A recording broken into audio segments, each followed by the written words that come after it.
സ്ത്രീ സുരക്ഷ സംബന്ധിച്ചുള്ള നമ്മളുടെ ആങ്സൈറ്റികൾ ഒരുപാട് വർദ്ധിച്ചു വരികയാണ്. അതിന് നമ്മൾ എന്താ ചെയ്യുന്നതെന്ന് വെച്ച് കഴിഞ്ഞാൽ എല്ലാം പിങ്കുവൽക്കരിക്കുക.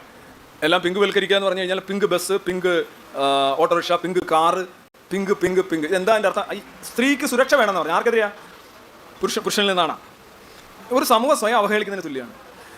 സ്ത്രീ എന്ന് പറഞ്ഞു കഴിഞ്ഞാൽ എപ്പോഴും വേട്ടയാടപ്പെടുന്ന ഒരു ജീവിയാണെന്നും അത് പുരുഷന്മാരെല്ലാം വേട്ടയാടുന്നവരാണെന്നും എപ്പോഴും നിങ്ങൾ ഈ പിങ്ക് ഏർപ്പെടുത്തിയാണോ സ്ത്രീയെ സുരക്ഷ സംരക്ഷിക്കാൻ പോകുന്നത്? സ്ത്രീ സംരക്ഷിക്കപ്പെടുകയാണെങ്കിൽ സ്വാഭാവികമായി സംരക്ഷിക്കപ്പെടണം. നിങ്ങൾ പോലീസിനെ കൊണ്ട് സ്ത്രീയെ സംരക്ഷിച്ചല്ല ഇവിടെ സാംസ്കാരിക മാറ്റം ഉണ്ടാക്കാൻ പോകുന്നത്. അല്ലെങ്കിൽ ഗുണ്ടകളെ അല്ലെങ്കിൽ സെക്യൂരിറ്റിക്കാരെ കൊണ്ട് സ്ത്രീകളെ സംരക്ഷിച്ചല്ല ഈ സമൂഹത്തിൽ മാറ്റം ഉണ്ടാകുന്നത്. അത് ഒട്ടിച്ചു വെച്ച കാര്യമാണ്. അത് ഇൻഹറന്റ് ആയിട്ടുള്ള സ്വാഭാവികമായ മാറ്റം അല്ല. അത് സ്ത്രീ ഇത് യഥാർത്ഥത്തിൽ ഈ പിങ്ക് കൾച്ചർ എന്ന് പറയുന്നത് തന്നെ സ്ത്രീക്ക് സഹായം ആവശ്യമുണ്ട്, അവൾക്ക് പ്രൊട്ടക്ഷൻ ആവശ്യമുണ്ട്, അവൾക്ക് സ്പെഷ്യൽ വണ്ടികൾ ആവശ്യമുണ്ട്, സ്പെഷ്യൽ സീറ്റുകൾ ആവശ്യമുണ്ടെന്ന് പറയുമ്പോൾ നിങ്ങൾ യഥാർത്ഥത്തിൽ പറയാതെ പറയുന്ന ഇതാണ് സ്ത്രീ എന്ന് പറയുന്നത് വളരെ അബലയായിട്ടുള്ള, എപ്പോഴും സപ്പോർട്ട് ആവശ്യമുള്ള, പരിരക്ഷിക്കപ്പെടേണ്ട എന്തോ ഒരു സാധനമാണ് എന്നുള്ളതാണ്. ഇത് തെറ്റായ ഒരു ധാരണയാണ്.